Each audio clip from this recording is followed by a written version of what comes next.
এর পরোটার জন্য আটা মাখিয়ে রাখা হয়েছে। আমরা লুচি বা পরোটা যাই বানাই না কেন আমরা আটার বানাই, ময়দা বানাই না। বন্ধুরা, আমাদের পরোটা হচ্ছে, আমাদের যে স্টাইলের পরোটা হয় একটু ইউনিক স্টাইল।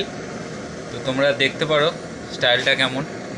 প্রথমে রুটির মতো বেলে নিতে হবে, তারপর এটাতে হালকা তেল মাখিয়ে নিতে হবে,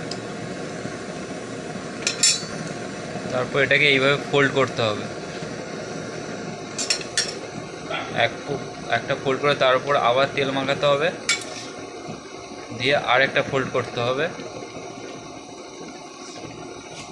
করে এটাকে আটা দিয়ে পরোটার মতো বেলতে হবে।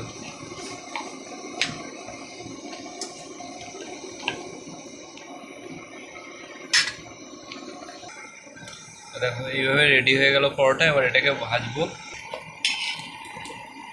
পরোটা ভাজা হচ্ছে।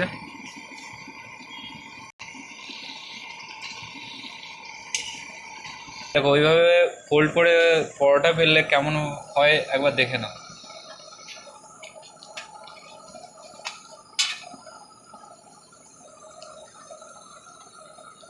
দেখো ভেতরটা কত সুন্দর হয়েছে, কত সুন্দর ফোল্ড হয়েছে, কত পাতলা। এটা খেতে খুব সুন্দর লাগে।